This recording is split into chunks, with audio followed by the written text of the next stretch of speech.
नमस्कार दोस्तों। मेरा नाम है विजय कुमार। आप देख रहे हैं कॉमिक्स पिटारा चैनल को। तो चलिए दोस्तों, हम लोग कॉमिक्स पढ़ रहे थे शक्ति रूपा श्रृंखला में स्त्री भू कॉमिक्स को, और इसका पहला पार्ट को मैंने अपने चैनल पर अपलोड कर दिया है। पहले पार्ट में मैंने इस कॉमिक्स को 50 पेज तक कवर कर लिया था। अब इस पार्ट में इसके आगे कहानी को शुरू करते हैं। तुम्हारी गाड़ी चाहिए और मेरे पास समय नहीं है। सही कहा, भागने का समय खत्म हुआ। उफ, तुम पुरुष कुछ समझते ही नहीं हो। मौत से मत खेलो, कोई पागलपन मत करना। हमारी गन गन तुम्हारी है तो नाल भी तुम्हारी तरफ होनी चाहिए। अभी निकल लो सर, वरना हड्डियों का भी यही हाल होगा। बैकअप लेकर आते हैं। मैंने कहा ना कि तुम्हारी गाड़ी मुझे चाहिए। बचा लो प्रभु, बचा लो। धड़ाक। पुरुषों पर वैसे अत्याचार करना प्रतिबंधित है, पर क्या करूं, गाड़ी मुझे जो चाहिए। किधर चलना है मैडम? एक मिनट, मैं जिसके पास जा रही हूं वो तो पास आ रही है। उधर क्या है? कुछ नहीं, सिर्फ एक इमारत है, राजनगर सेंट्रल जेल। इनको होश में लाओ। और लगभग 10 मिनट बाद, अच्छा, जेल पास थी इसलिए यहाँ सीधे आ गए। किस ग्रेड की सिक्योरिटी में रखो इसे? किसी में भी रखो, सब सिक्योरिटी बराबर है इसके लिए। मैं जरा पुलिस कमिश्नर सर को भी खबर दे दूं। शक्ति रूपा एकदम पास आ चुका है और अब शायद मेरी लुप्त स्मृति पर पड़े पर्दे हटने का समय आ गया है। पर शक्ति रूपा है किसके पास, और वो यहाँ जेल में क्यों आ रही है?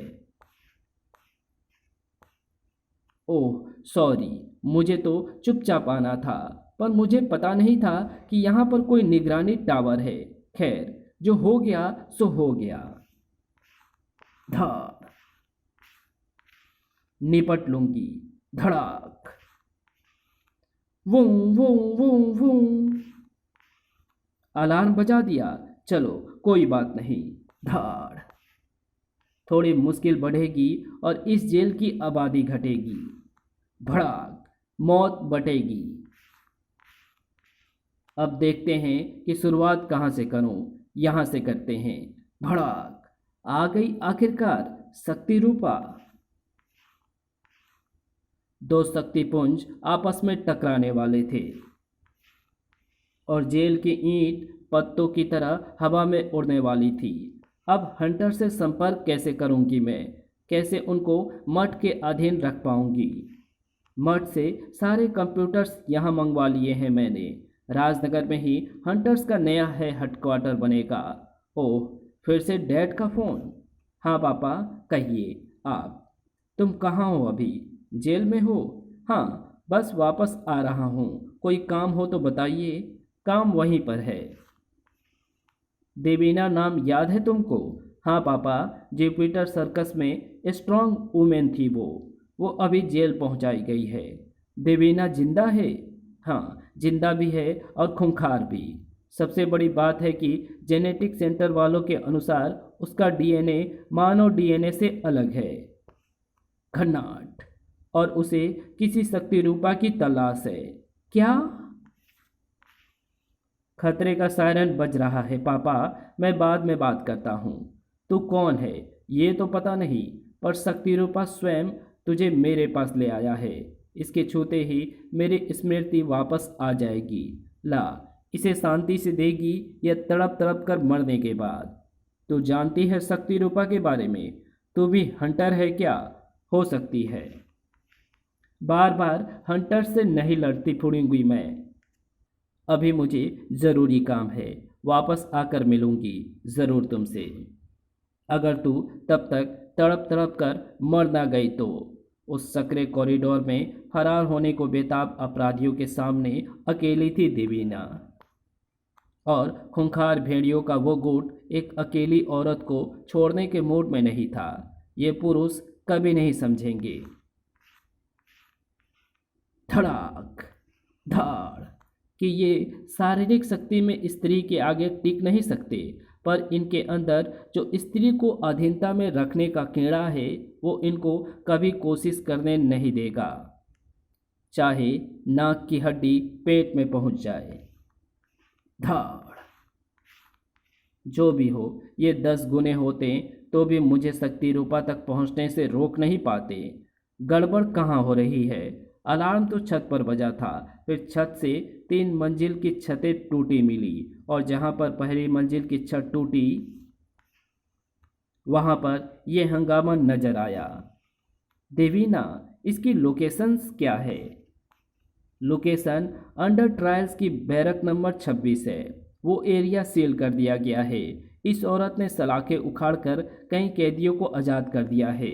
अगर इसी ने उनको आज़ाद किया है तो वो उनको पीट पीट कर रोक क्यों रही है? और ये छत पर पहुंची कैसे? यानी इसके अलावा कोई और भी है। ध्रुव इज राइट सर। अभी अभी किसी ने बैरक नंबर 31 के कैदियों को भी सलाखें उखाड़कर आज़ाद कर दिया है।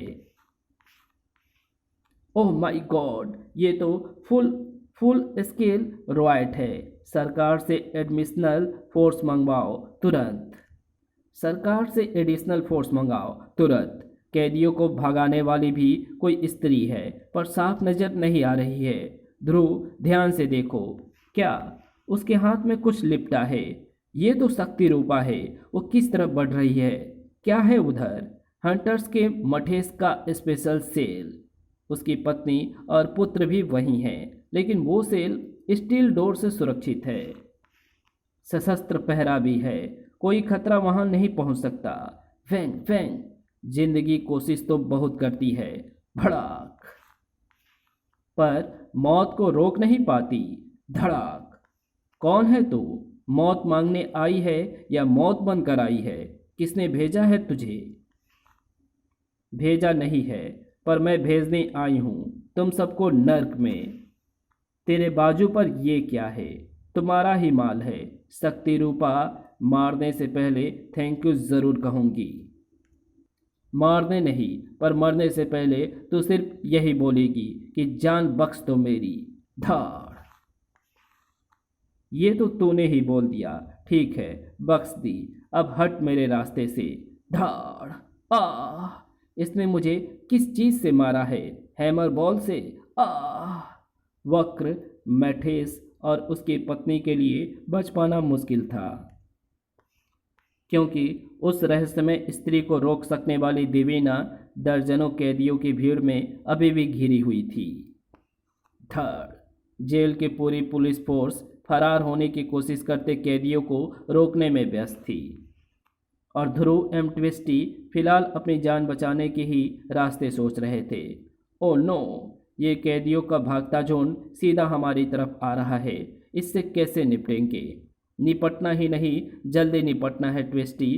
पता करना है कि वो रहस्यमय स्त्री मठेस तक पहुंचने के लिए इतना खतरा क्यों मोल ले रही है। स्थिति ना शांत थी और ना ही नियंत्रण में, बल्कि और बदतर होने वाली थी, कहीं और के बंदीगृह में भी। क्षमा प्रार्थी हूँ मैं, परंतु आप अंदर नहीं जा सकती। ये प्रतिबंध किसने लगाया? क्यों नहीं जा सकती मैं अंदर? जा सकती हो, जरूर जा सकती हो, बंदी गृह के अंदर, परंतु बंधनों में, एक बंदी की तरह। शक्ति रूपा रक्षक कौस्तुभा, तुम यहाँ क्या कर रही हो? मुझे माननीय सरानी ने बुलाया था यहाँ। वे भी अंदर हैं, पर क्यों? क्या हुआ है यहाँ पर? तुमने अभिनय करने की ठान ही ली है तो चलो अंदर चलकर स्वयं देख लो। देखो, ये कैसे? ये तो तुम हमको बताओगी कि इनकी हत्या तुमने कैसे की और क्यों की। तुम हमको लुप्त शक्ति रूपा तक पहुंचने से क्यों रोकना चाहती हो? झूठे आरोप मत लगाओ, अपनी ईर्ष्या कहीं और जाकर निकालो। मैं इनको यहाँ पर ठीक ठाक छोड़ कर गई थी, इन्होंने आत्महत्या की है। कलाई को नाखून से छीला है इन्होंने, पर सवाल है क्यों? इनकी मौत पर सवाल पूरा स्त्रीभू पूछेगा सिंधु। पुरुषों की बढ़ती उच्छृंखलता से पूरा स्त्रीभू वैसे भी परेशान है, इसलिए सभी खोए शक्ति रूपा को वापस लाना चाहते हैं।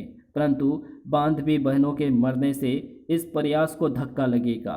सवाल हमसे पूछा जाएगा और हमको भी किसी न किसी से जवाब मांगने होंगे ना। आप मुझ पर शक कर रही हैं। आपको पता है कि मैं किसी के साथ अन्याय नहीं होने देती, अपने साथ तो बिल्कुल भी नहीं। हमें पता है कि बांधवियों ने किसी उच्च पदाधिकारी के डर से आत्महत्या की है। बस उसके पकड़े जाने तक हमें जनता को शांत रखना है और उसका यही एक तरीका है कि हम दिखावे के लिए तुमको अपने घर में ही नज़रबंद करने का नाटक करें। इसको मेरी प्रार्थना समझो, उसने कहा और आप मान गईं। अब तो जनता आपको ही अपराधी मानेगी। ये क्यों किया आपने? सरानी की प्रार्थना मानना भी मेरी एक चाल है। अब जनता भी वही समझेगी जो तुम समझ रही हो और असली अपराधी भी यही समझेगा। वो निश्चिंत हो जाएगा और फिर उसका शिकार करूंगी मैं शपथ लेती हूँ कि शक्ति रूपा को वापस ला कर ही रहूंगी। उसके लिए मुझे नरमुंडों का पोल भी बनाना पड़ेगा तो बनाऊंगी। अपनी उस माँ के लिए क्यों मरना चाहते हो चूजे, जिसने जिंदगी भर तुझे बेटे का प्यार नहीं दिया, जिसका तू हकदार था। धड़ाक। आ उसी कमी को तो पूरा करवाना है माँ से, लेकिन तेरे ये कहने से इतना तो स्पष्ट हो गया कि तू हंटर नहीं है, कोई और है। कोई हंटर अभी ताज़ा घटा घटनाक्रम के इस डिटेल को नहीं जानता। कौन है तू? वैंक, मौत, तेरी माँ कालिका की, और जो रोकेगा उसकी भी। वैंक, इस पर तो गोलियां भी बेअसर है। अब क्या? शक्ति रूपा से पुरुष नहीं जीत सकते। मैं इससे लेती हूँ शक्ति रूपा। मेरे रहते तुझको कुछ करने की ज़रूरत नहीं है कालिका। मैं शक्ति रूपा को इसके हाथ से अलग नहीं कर सकता, पर इसके हाथ को इसके धड़ से तो अलग कर सकता हूँ। ये सीट तो शक्ति रूपा के ताप से खुद ही टुकड़े टुकड़े हुए जा रही है मठेश। भड़ाक। अब दो टुकड़े में बंटने की बारी तेरी है मठेश। उष्मा से गल चुके लोहे की चादर की दहकती थाड़ स्तब्ध मठेश की गर्दन को धड़ से अलग करने के लिए आगे बढ़ी, लेकिन दहकती धार ना तो अपने गति को कायम रख पाई और ना ही अपनी गर्मी को। धड़ाक। बस बहुत हो गया। इन पुरुषों को तो इसलिए पीट पा रही है क्योंकि शक्ति रूपा अपने पास आने वाले पुरुषों की शक्ति छीन करता है, लेकिन स्त्रियों की शक्ति को बढ़ाता है। यही तो मैं शुरू से कह रही थी। ये खामाखा बीच में कूद पड़े। सिर्फ तुम्हें बुला रही थी मैं, क्योंकि ऊपर वाला अब तुम्हें बुला रहा है कालिका। कालिका शायद एक जाल में फंस गई थी, पर रहस्य तो अभी भी वही था।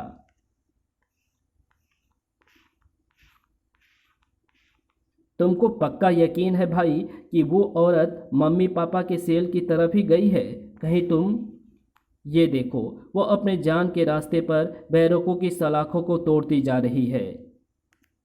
ये देखो, वो अपने जाने के रास्ते पर बैरकों की सलाखों को तोड़ती जा रही है ताकि उस तक जल्दी और आसानी से ना पहुंचा जा सके। ओ माय गॉड, कोई और रास्ता नहीं है भाई? बाएं से निकलें। हमें सिर्फ उस स्त्री को ही नहीं, इनको भी भागने से रोकना है ट्विस्टी। फिर तो हम इनसे ही लड़ते रह जाएंगे, यानी इनको जल्दी निपटाना होगा। एक रास्ता है, सुनो।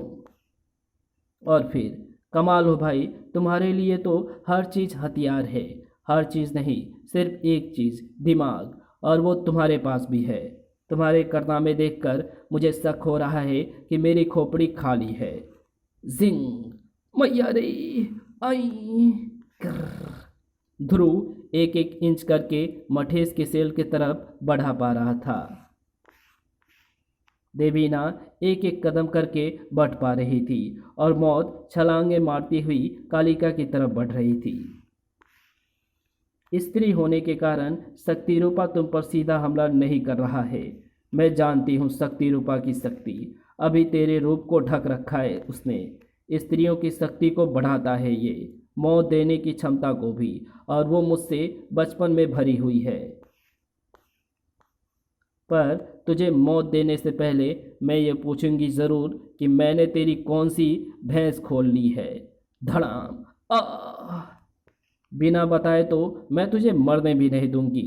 7 तालों को पार करके तुझे मारने के लिए इतनी मेहनत यूं ही नहीं की है मैंने। धाड़। तुझ पर शक्ति रूपा का सिर्फ असर है, पर मेरे तो हाथों से लिपटा है।